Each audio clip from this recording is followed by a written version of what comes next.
भूतिया हवेली का रहस्य। कई साल पहले एक छोटे से कस्बे में एक पुरानी हवेली थी। लोग कहते थे कि वहां कोई रहता नहीं, लेकिन रात को अक्सर खिड़कियों में परछाइयां दिखाई देती और अंदर से अजीब अजीब आवाजें आती। कस्बे के लोग उस हवेली के पास तक नहीं जाते थे, लेकिन गांव के तीन दोस्त रवि, अजय और कविता बहुत जिज्ञासु थे। उन्होंने तय किया कि वे रात को हवेली के अंदर जाकर सच्चाई पता करेंगे। रात के करीब 11 बजे वे टॉर्च और मोबाइल लेकर हवेली पहुंचे।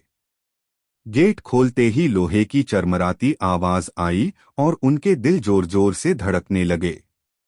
अंदर जाते ही लगा जैसे ठंडी हवा ने उन्हें घेर लिया हो। कमरों में टूटी हुई फर्नीचर, जाले और धूल भरी दीवारें थीं। अचानक ऊपर की मंजिल से किसी के चलने की आवाज आई।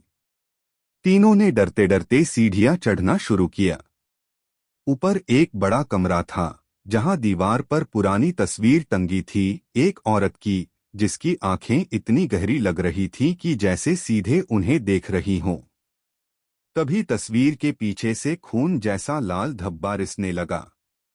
कविता चीख पड़ी, पर तभी कमरे में दरवाजा अपने आप बंद हो गया। चारों ओर अंधेरा और ठंडी हवा। फिर धीरे धीरे तस्वीर वाली औरत सामने आ गई। उसकी सफेद साड़ी पर खून के धब्बे थे और आंखें लाल जल रही थीं। उसने धीमी आवाज में कहा, क्यों आए हो यहां? यह घर मेरा है। और जिसने भी इसका सच जानने की कोशिश की, वो कभी जिंदा वापस नहीं गया। तीनों डर के मारे एक दूसरे का हाथ कसकर पकड़ लेते हैं। लेकिन तभी कविता हिम्मत करके पूछती है, आखिर आपका सच क्या है?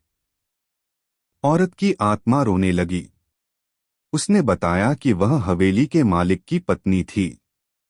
पति ने लालच में उसे मारकर हवेली में ही दफना दिया था।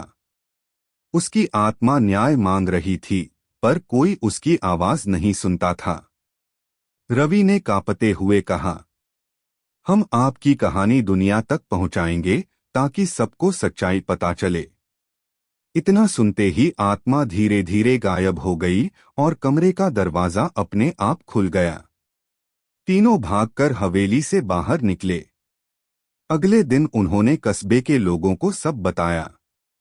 कुछ लोगों ने तो विश्वास किया, कुछ ने हंसी उड़ाई।